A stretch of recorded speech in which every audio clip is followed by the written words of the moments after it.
Next indirect point ये पहले बता चुका हूँ कि ये केवल बच्चों की क्यूरियोसिटी और नॉलेज को बढ़ाने के लिए है, पेपर में आने की संभावना कम ही रहती है। सेकंड है कि एयरक्राफ्ट डिजाइनर जो होते हैं they make sure that none of the natural frequency at which a wing can oscillate match the frequency of the engine in flight। ये कहना चाहता है, जैसे पहले बताया था, जितने भी मैकेनिकल स्ट्रक्चर होते हैं सबकी एक या एक से ज़्यादा नेचुरल फ्रीक्वेंसी होती है। एयरक्राफ्ट जो होता है उसमें आपने विंग्स देखे होंगे, इसकी जो पंखुड़ियाँ होती हैं, जो विंग्स होती हैं, तो एयरक्राफ्ट डिज़ाइन करने वाले इस बात का ध्यान रखते हैं कि वो जो विंग्स हैं उनकी जो नेचुरल फ्रीक्वेंसी है विंग्स की, जिससे वो विंग्स ऑसिलेट कर सकती हैं, वो किसी भी हालत में उस फ्लाइट को, उस एयरक्राफ्ट को उड़ाने वाले जो इंजन है उनकी फ्रीक्वेंसी के साथ किसी भी हालत में मैच नहीं करनी चाहिए। क्योंकि आप समझ गए कि अगर वो मैच कर गई तो वो इंजन जो उस पर एक्सटर्नल पीरियोडिक फोर्स लगा रहा है उसकी फ्रीक्वेंसी अगर विंग्स की नेचुरल फ्रीक्वेंसी से मैच कर जाएगी तो रेजोनेंस हो जाएगा, जिससे कि विंग्स जो होती हैं वो ऑसिलेट करेंगी और वो भी मैक्सिमम एम्पलीट्यूड से ऑसिलेट करेंगी, जो कि एयरक्राफ्ट और उसके पैसेंजर के लिए बिल्कुल भी ठीक नहीं है। Earthquakes cause vast devastation. जब भूकंप वगैरह आते हैं तो आपने देखा होगा कि वो भयंकर तबाही मचा देते हैं, अगर बहुत ज़्यादा रिएक्टर स्केल के पैमाने पे हो तो ये किस वजह से होता है, या कई बार आपने देखा होगा कि जब भूकंप आता है तो कोई क्राइटेरिया नहीं है। कई बार भूकंप आने से बड़ी बिल्डिंगें ढह जाती हैं, छोटी बच जाती हैं, कई बार छोटी ढह जाती हैं, बड़ी बच जाती हैं, कई बार मीडियम साइज़ की गिर जाती हैं। तो ये क्यों होता है? एक तरह से जो बिल्डिंगें, हमारे मकान है या जो भी बिल्डिंगें हैं, वो सारी की सारी मैकेनिकल स्ट्रक्चर है और हर एक मैकेनिकल स्ट्रक्चर की अपनी नेचुरल फ्रीक्वेंसी है, एक या एक से ज़्यादा। तो जब भूकंप आता है ना तो उससे वेव्स प्रोड्यूस होती हैं, एक तरह से उन्हें सिस्मिक वेव्स कहते हैं। वो जो सिस्मिक वेव हैं वो हमारे मकानों पे एक तरह से एक्सटर्नल पीरियोडिक फोर्स का काम करती हैं। तो अगर किसी मकान की नेचुरल फ्रीक्वेंसी उस सिस्मिक वेव जो भूकंप ने पैदा की है, देखा होगा ना भूकंप आता है तो कंपन होता है, कंपन से पता चलता है भी हमें कि भूकंप आ रहा है। तो वो जो कंपन है वो सिस्मिक वेव्स की वजह से आ रहा है, वो वेव्स हैं। तो this happens because the natural frequencies of structure match with the frequency of seismic wave. जिस मकान, जिस बिल्डिंग की नेचुरल फ्रीक्वेंसी सिस्मिक वेव की फ्रीक्वेंसी से मैच कर गई, वो मकान मैक्सिमम एम्पलीट्यूड से वाइब्रेट यानी ऑसिलेट करेगा, जिसकी वजह से उसके डैमेज होने की संभावना बढ़ जाती है। ठीक है स्टूडेंट्स, नेक्स्ट पॉइंट है इन एन आइडियल केस। यहाँ पे कह रहा है कि अगर आइडियल केस हो यानी जीरो डैम्पिंग, बताया था ना डैम्पिंग होता है जो ऑसिलेशंस को डैम्प कर देता है। हम मान लेते हैं कि अगर आइडियल केस है कि जीरो डैम्पिंग हो ही नहीं रही है, तो उस केस में एम्पलीट्यूड, सिंपल हार्मोनिक मोशन या जो ऑसिलेशंस हो रहे हैं उसका एम्पलीट्यूड, रेजोनेंस पे बात करें तो वो इनफाइनाइट हो जाता है। ये तो पहले बता चुका हूँ। जब कोई वैल्यू बहुत ही हाई होती है तो आइडियल शब्द लगते ही वो हाई इन्फिनिटी पहुँच जाता है और लो है वो जीरो हो जाता है। तो हमने ये तो पढ़ा ही था कि रेजोनेंस के केस में एम्पलीट्यूड भाई बहुत लार्ज हो जाता है।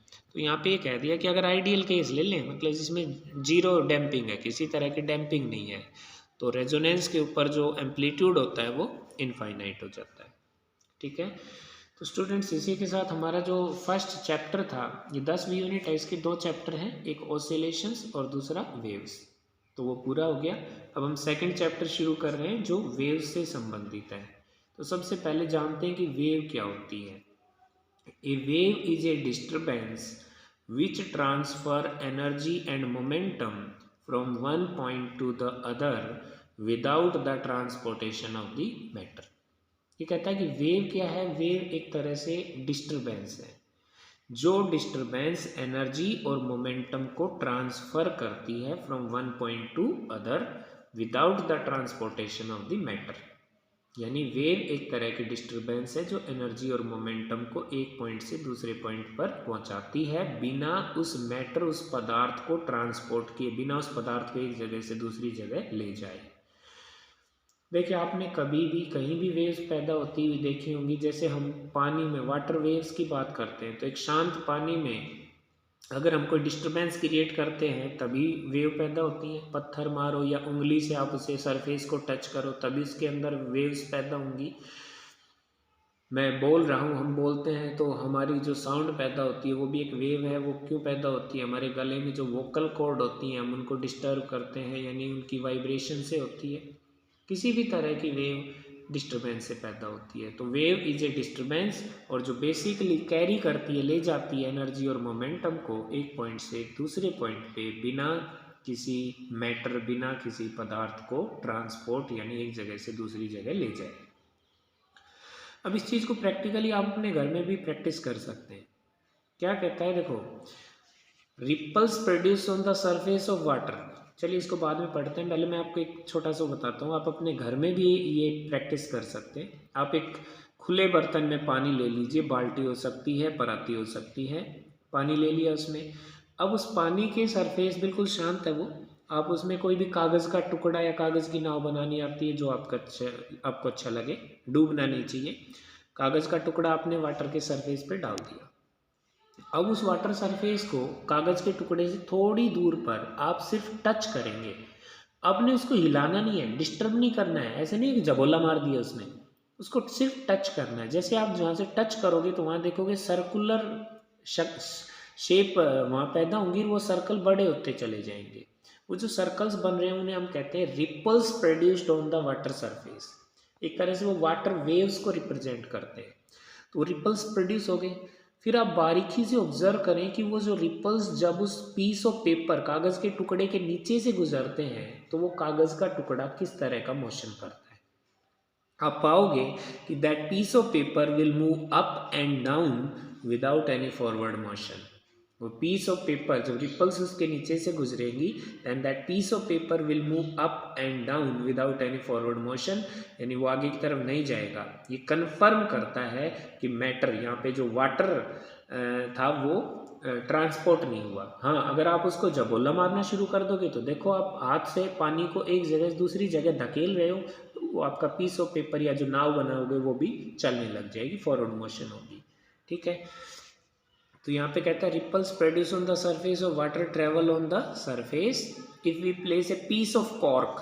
कॉर्क होता है एक रबड़ जैसी, हल्का होता है, पानी में तैरता है। मैंने बताया कॉर्क आपके पास अवेलेबल नहीं है, you can use the piece of paper on the surface of water, then it oscillate up and down without any forward movement. तो वो cork up and down oscillate करेगा बिना फॉरवर्ड मूवमेंट के। This shows that disturbance travels without the motion of the medium. ठीक है students, आज के लिए इतना ही। अच्छे से इसको प्रैक्टिस करना भी, और हैव ए नाइस डे।